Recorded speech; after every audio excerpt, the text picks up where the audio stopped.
ভাৰতৰ ৰাষ্ট্ৰপতিয়ে কিমান দৰমহা লাভ কৰে আপুনি জানেনে?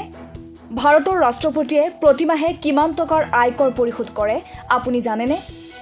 এজন শিক্ষকতকৈ কম টকা সঞ্চয় কৰিব পাৰে নেকি ভাৰতৰ ৰাষ্ট্ৰপতিয়ে? হঠাতে এই কথা চৰ্চিত হৈ আহিছে যে ৰাষ্ট্ৰপতিয়ে প্ৰতিমাহে 5 লাখ টকাৰ দৰমহা লাভ কৰে।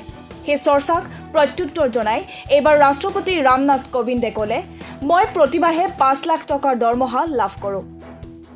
কিন্তু ইয়াৰে 2,75,000 টকা মই আয়কৰ হিচাপে পৰিশোধ কৰোঁ।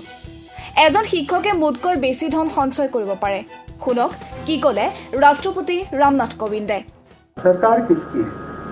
अरे जिसने टैक्स दिया है, जो टैक्स देता है, आज यदि मैं कहने को सब जानते हैं इसलिए कहना उसमें कोई बुराई नहीं है। यदि राष्ट्रपति देश का हाईएस्ट पेड एम्प्लॉई है तो वो टैक्स भी तो देता है। हम टैक्स भी देते हैं 2.25 लाख रुपया महीना,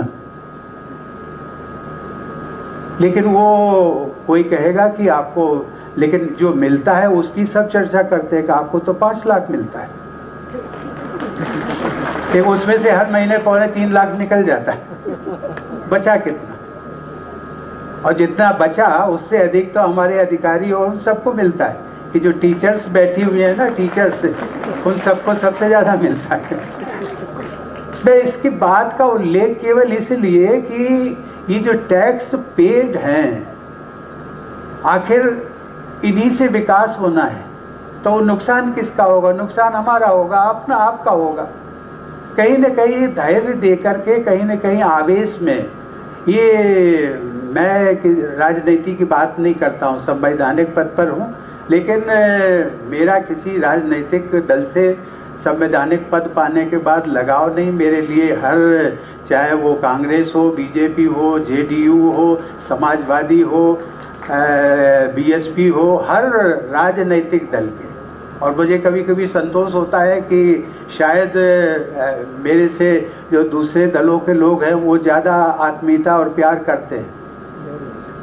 मैं इस बात का केवल उल्लेख इसलिए किया कि राजनीतिक दल आते हैं, विकास की बात करते हैं, सब कुछ करते हैं, अपने उसमें उनका स्वार्थ भी होता है, देश क्षेत्र का भी स्वार्थ है, आपका भी स्वार्थ है, देश का भी स्वार्थ है, लेकिन कम से कम आप तो उस स्वार्थ से ऊपर उठे।